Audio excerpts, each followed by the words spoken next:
राधे राधे भक्तों, क्या आपने कभी सोचा है कुछ स्त्रियों के जीवन में संघर्ष ही संघर्ष क्यों दिखाई देते हैं? वह दूसरों के लिए सब कुछ करती है, घर संभालती है, परिवार को जोड़कर रखती है, सबके आंसू पोंछती है, लेकिन जब उसकी बारी आती है तो उसे समझने वाला कोई नहीं होता।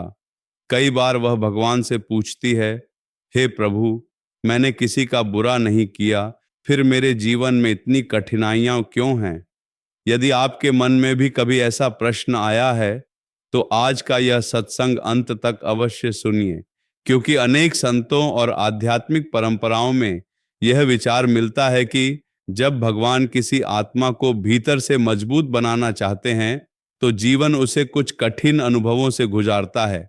ये दंड नहीं होते, बल्कि आत्मा को परिपक्व बनाने वाली परिस्थितियां हो सकती हैं। आज हम ऐसी ही 5 आध्यात्मिक परीक्षाओं की चर्चा करेंगे, जो कई स्त्रियों के जीवन में देखने को मिलती हैं। और यदि ये आपके जीवन में भी हैं, तो निराश मत होइए। हो सकता है जीवन आपको किसी गहरे उद्देश्य के लिए तैयार कर रहा हो। एक स्त्री केवल एक व्यक्ति नहीं होती, वह माँ है, बेटी है, बहन है, पत्नी है और कई बार पूरे परिवार की शक्ति होती है। उसका प्रेम, उसका त्याग, उसका धैर्य घर की नींव बन जाता है, लेकिन संसार अक्सर उसी स्त्री की परीक्षा सबसे अधिक लेता है। ऐसा क्यों? क्योंकि सोना जितना अधिक मूल्यवान होता है, उतना ही अधिक अग्नि में तपाया जाता है। इसी प्रकार जो आत्मा भीतर से प्रकाश फैलाने वाली होती है, उसे जीवन कई बार कठिन परिस्थितियों से गुजारता है। पहली परीक्षा, अकेलेपन की परीक्षा, सबसे पहली परीक्षा होती है अकेलेपन की। ऐसा समय आता है जब आसपास बहुत लोग होते हैं, लेकिन मन की बात सुनने वाला कोई नहीं होता। स्त्री सोचती है, क्या मेरी भावनाओं का कोई मूल्य नहीं? यही वह समय होता है जब भगवान उसे मनुष्यों पर नहीं, अपने भीतर और ईश्वर पर भरोसा करना सिखाते हैं। अकेलापन हमेशा अभिशाप नहीं होता। कई बार यही वह समय होता है जब आत्मा भगवान के सबसे निकट होती है। जब बाहर का शोर शांत होता है, तभी भीतर की आवाज सुनाई देती है। यदि आपके जीवन में भी ऐसा समय चल रहा है, तो उसे केवल दुख मत समझिए। हो सकता है भगवान आपको भीतर से मजबूत बना रहे हों। दूसरी परीक्षा, अपमान और गलत समझे जाने की परीक्षा। जीवन में कभी ना कभी ऐसा समय आता है जब आपका मन बिल्कुल साफ होता है, लेकिन लोग आपके इरादों को गलत समझ लेते हैं। आप भलाई करते हैं, लेकिन बदले में आलोचना मिलती है। आप प्रेम देते हैं, लेकिन सम्मान नहीं मिलता। यह बहुत पीड़ादायक होता है, लेकिन यही भगवान एक महत्वपूर्ण शिक्षा देते हैं। यदि आपका काम केवल लोगों की प्रशंसा पाने के लिए था, तो आलोचना आपको तोड़ देगी। लेकिन यदि आपका काम भगवान को समर्पित है, तो कोई भी अपमान आपको रोक नहीं पाएगा। सच्चा सम्मान दुनिया से नहीं, अपने कर्मों से मिलता है। तीसरी परीक्षा, धैर्य की परीक्षा। आज की दुनिया तुरंत परिणाम चाहती है, लेकिन भगवान की योजना हमारी घड़ी से नहीं चलती। कई बार वर्षों तक मेहनत करने के बाद भी फल नहीं मिलता। प्रार्थनाएं तुरंत पूरी नहीं होती। मन टूटने लगता है, लेकिन किसान बीज बोकर हर दिन उसे खोदकर नहीं देखता। उसे विश्वास होता है समय आने पर अंकुर अवश्य निकलेगा।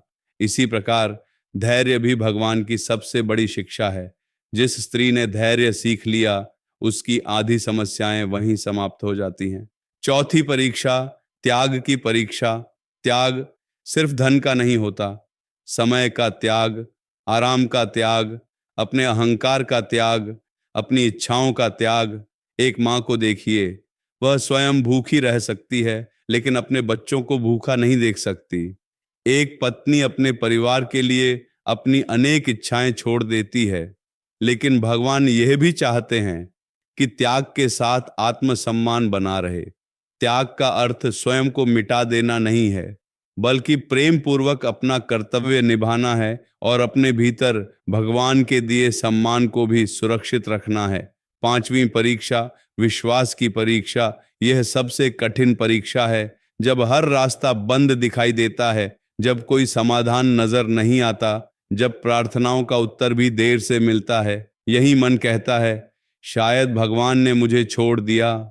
लेकिन सूर्य बादलों के पीछे छिप सकता है, गायब नहीं होता। इसी प्रकार भगवान कभी अपने भक्त का साथ नहीं छोड़ते।